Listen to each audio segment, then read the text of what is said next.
নমস্কার। আজকে আমরা এসে পৌঁছেছি বাগবাজার মায়ের বাড়িতে। প্রায় ১৫০ বছর আগে যখন ইংরেজ অত্যাচারে দেশ জর্জরিত, তখন ঠাকুর শ্রী রামকৃষ্ণ, মা শারদা ও স্বামী বিবেকানন্দের দেখানো পথে এই শহর দেখল আধ্যাত্মিকতার এক নতুন জাগরণ। রামকৃষ্ণ মিশন ১৮৯৭ সালে যখন প্রতিষ্ঠিত হয়, মা তখন তার মমত্ব দিয়ে সংঘকে লালন পালন করেন। মায়ের বড়ই স্বাদ ছিল কলকাতায় নিজের একটি বাড়ির।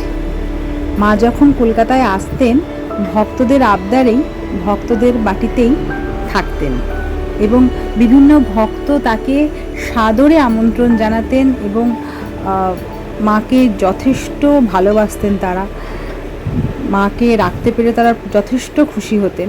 তবুও স্বামীজির বড়ই ইচ্ছা ছিল কলকাতায় মায়ের একটি নিজস্ব বাড়ির। তাই ১৯০৯ খ্রিস্টাব্দে, যদিও স্বামীজি দেখে যেতে পারেননি, ১৯০৯ খ্রিস্টাব্দের ২৩শে মে মায়ের এই বাড়িতে মা পদার্পণ করলেন। অচিরে এই স্থান আধ্যাত্মিকতার একটি নতুন কেন্দ্রে পরিণত হলো। ধর্ম, জাতি, বর্ণ নির্বিশেষে আজও তাই দলে দলে মানুষ দেশ বিদেশ থেকে এই বাড়িতে আসেন মায়ের সান্নিধ্যে, মায়ের সাথে যেন কিছুটা সময় কাটাতে। আর সত্যি তাই, গিয়ে এত তৃপ্তি, এত মানসিক শান্তি এখানে পাওয়া যায়, যেটা খুবই বিরল, সত্যি বিরল। আমরা যেদিন এখানে যাই, আমরা মায়ের বাড়িতে ভোগ প্রসাদ পেয়েছিলাম। কী যে অসাধারণ, কী যে তৃপ্তি, তা না পেলে কেউ বুঝতে পারবেন না। এবার আমরা এই দোতলার যে বারান্দাটায় চলে এসেছি, একদম মায়ের ঘরের, মায়ের কক্ষের একেবারে কাছাকাছি। আমি চেষ্টা করেছি যতটা কাছ থেকে ভিডিওটি করার, যাতে সকলে দেখতে পান, বুঝতে পারেন, তার যতটা সাধ্যমতো চেষ্টা করেছি। জানি না কতটা করতে পারলাম।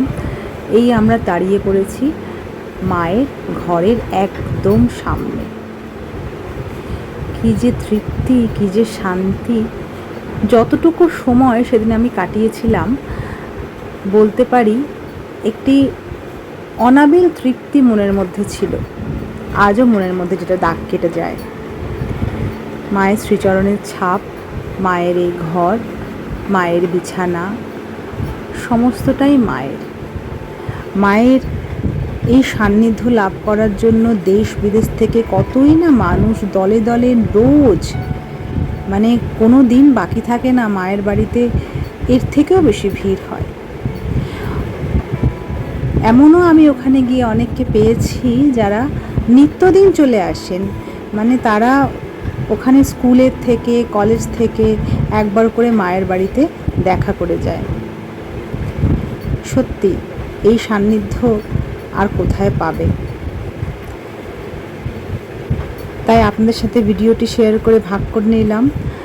মায়ের বাড়ি গঙ্গার ঘাট এর আগের ভিডিওটাতে আমি দেখিয়েছি, আর আজকে মায়ের বাড়িটি আপনাদের সামনে তুলে ধরার চেষ্টা করলাম। আশা করছি আপনাদের ভিডিওটি ভালো লেগে থাকবে। যদি ভালো লাগে তাহলে প্লিজ শেয়ার করবেন। Thank you.